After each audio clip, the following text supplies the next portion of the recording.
Good morning mga idol. Ngayong araw ay labas natin yung yung ating first batch ng sisiw. Yung kung naalala nyo, kung napanood nyo yung ating nakaraan na video, nagsalang tayo ng first batch. Ito yung ating sinalang. Bali, ang naging may similya dun sa 27 natin na sinalang ay 22 lang. Ngayon, titingnan natin kung ilan yung napisa. Sa 20 days natin siya inipon, titingnan natin kung maganda pa yung kanyang fertility. Dito natin yung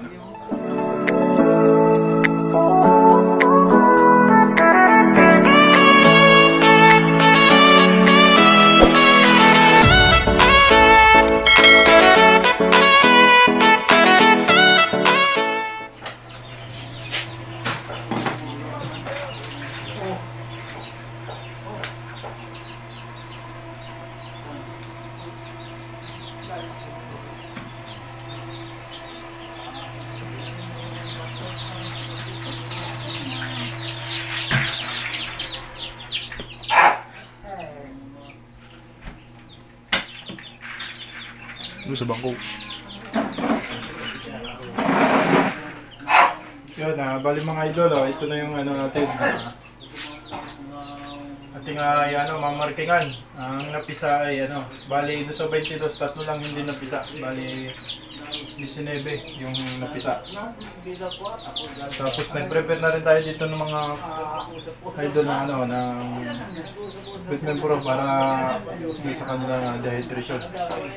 Mag-umpisa tayo ng pag-marking. Yan, bali naglagay na tayo dito ng marking kung ano yung ilalagay natin ng marking. Yan. Tapos ito yung ating mga gagamitin sa pang-marking. Bali ito po ay inano ko na sa alcohol. Binabad ko sa alcohol para ma-disinfect. Umpisa na tayo mga idol.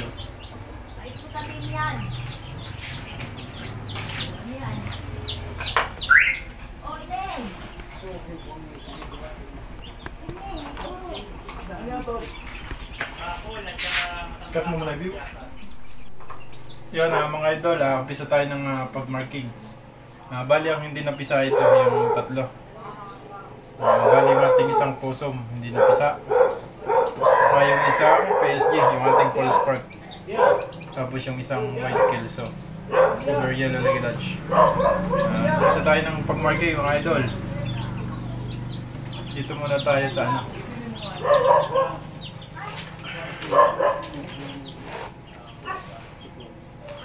Ito mo tayo sa 5K. Ito po yung 5K natin.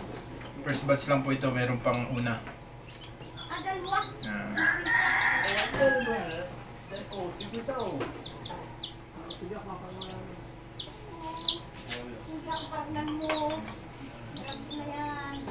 Mga idol, ito yung ating pang-marking.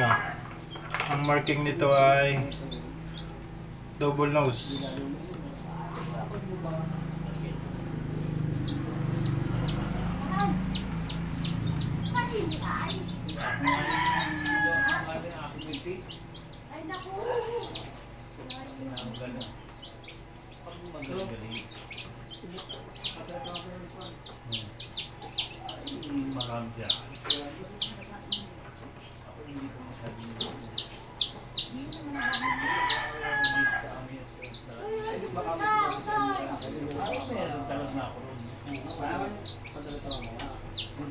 Double nose, right out.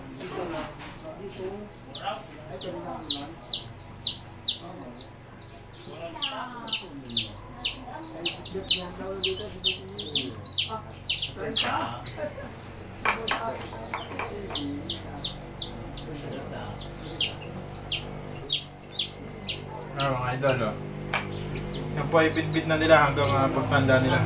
Tapos dinidip po natin.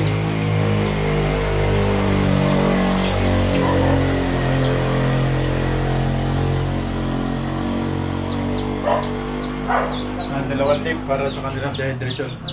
Tapos dito po natin ilalagay.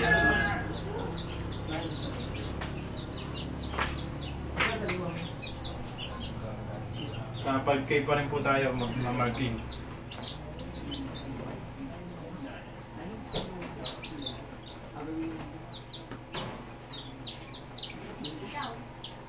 Yan, mga idol, update ko kayo mamaya pagtapos nating mag-marking. Yun, mga idol, bali tapos na tayo mag-marking ng ating mga nilabas na sisiw sa hatchery. Bali ang naging napisa nga doon sa 27 nating sinalang dati doon sa sitter. Ang walang similya po ay 5. Bali 22 lang yung may similya. Tapos ito pong nilabas natin sa ang hindi napisa ay 3. Bali 19 lang po yung napisa.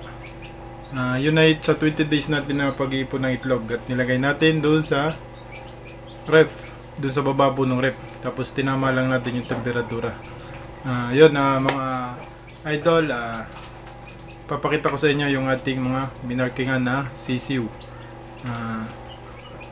Ito na mga idol, ito na yung aking sisiw ngayon na early bird na first batch. Bali, maliit lang naman tayo ng breeder. Magbabalabas lang po tayo ng mga 50 to 40 na sisiw ngayong early bird. Nag-try po tayo, first time nating breed dun sa sa early bird. Ipapakita ko po sa inyo yung aking mga sisiw. Yan sila, bali mga idol, yan yung ating early bird. Yan, may isa na binalikod dun sa sa hatcher niya kasi medyo basa-basa pa ng konti, pero tatanggalin na rin po natin mamaya. Yan lang po yung aking brooder, simple lang. Pero pag naka 3 weeks po ito, ililipat ko na dun sa bundok, dun saan naka pwesto yung aking manukan. Meron ako dun na talagang na-ranging na pagalaan. Kunti lang po yan, bali. Tapos yung ating second batch, yung sa akin doon ay 37 pieces. Tapos may nagpasabay sa akin na magpapisa ng 15 pieces. Sinabay na natin. Kasi yung capacity man ng ating incubator ay 108. Ay hindi naman natin kayang akupahan na isang salang, kaya nagpasabay tayo. Yan. Yan sila mga idol. Yan yung ating early bird first batch. Ang second batch natin ay ang pisa ay sa November 11 po yun ang pisa. Yan, ang gaganda ang mga sukat nila, quality ang iba-iba po talaga pag halimbawa ay sa itlog pa lang ay marunong tayo magpili yung malalaki ang sukat na itlog at talagang yung kanilang sisiw ayun kaganda ng sukat, wala pong maliit, pare-parehas lang sila ng sukat. Yun mga idol, maraming salamat sa inyong panonood palagi sa aking munting mga video. Shoutout po pala dun sa palaging nakasubaybay. Pasensya na po kayo dahil minsan lang tayo magkaroon ng update sa video kasi marami rin po tayong iniintindi sa araw-araw na buhay po. Yun mga idol, shoutout sa lahat ng nanonood, sa mga taga-Qatar, Dubai, Tagal, Batangas, si Sir, hindi ko nababanggitin yung pangalan. Lagi nakasubaybay, maraming salamat Sir. Yun, yun mga idol, hanggang dito na lang yung aking mixing video at ingat po kayo palagi and God bless you.